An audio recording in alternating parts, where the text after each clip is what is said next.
I'm Liv, your emotionally exhausted, chronically online host, and every day we talk about life, relationships, internet chaos, bad decisions, awkward moments, and all the things that spiral way faster than they should.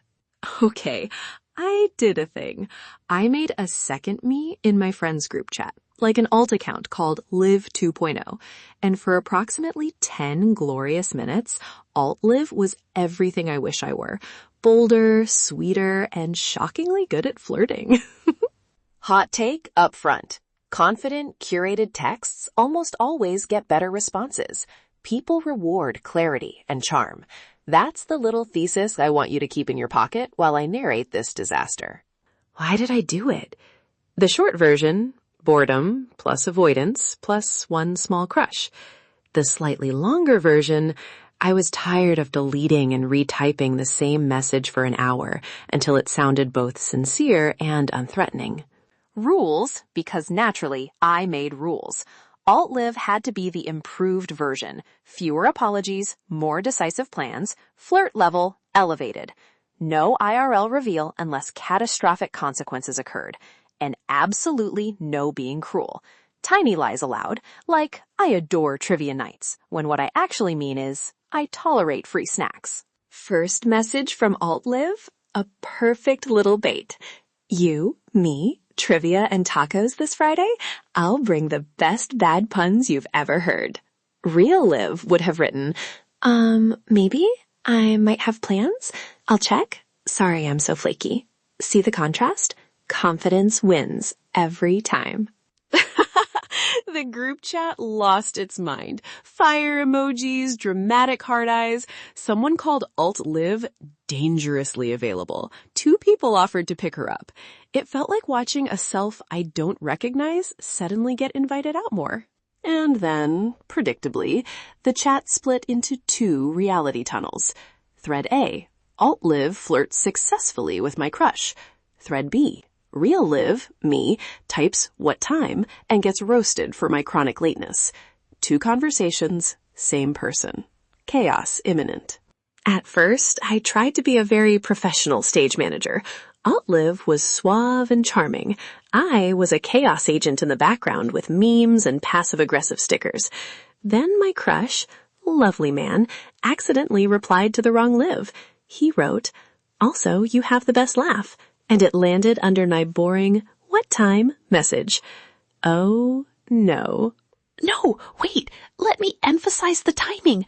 I was typing a face-saving message, Alt-Liv sent a clapping gif, and the group watched both appear in a half second. The chat filled with guesses. Is this a prank? Multiple Liv energy? My favorite. Are we in a sci-fi rom-com? Then someone suggested a double date, because apparently 2 lives means twice the fun. Alt-Liv agreed immediately. Real Liv panicked, and in an attempt at meta-humor, sent a roast about Alt-Liv being annoyingly extra. Everyone laughed, except one friend who went quiet. That quiet was its own loud thing. And here is where the ethics bell rang loud and clear. The roast was meant to be playful, but it landed on someone's tender spot. They DM'd me later. That stung. My stomach dropped. I had turned a dumb social experiment into something that hurt a person I like. My scramble protocol was ungraceful. Haha, JK, didn't fix it. Alt-Liv tried to be performatively sorry, so sorry for being too fabulous, which distracted some people because the chat loves drama more than clarity. But distraction is not repair. I made a call. Own it in private, then own it in public. Apologies are boring and necessary. Let's reconnect to the hot take. Curated texts get social momentum because they reduce friction. A clear invite, a confident joke. People respond to momentum. But momentum can be performative, and performance has consequences when the real feelings behind them are messy. Confession time. I ran this because I was avoiding an awkward human conversation. I liked that Alt-Liv could flirt without a stammer, without the silence you can hear in real life. That was cowardly. It was theater instead of talk, and it kept me safe from risk until it stopped keeping anyone safe. So I did the boring adult thing. I messaged the friend I'd hurt. I apologized without jokes, and I told my crush the truth. Confession. That other Liv was me. Sorry for the weird theater. Want coffee anyway? He laughed, which helped, and said yes. Tiny mercy. Big lesson. What I learned, and I want you to remember this because I said it at the top and I'm saying it again. People reward confident texts, but there's a difference between using confidence to be kinder and using it to hide.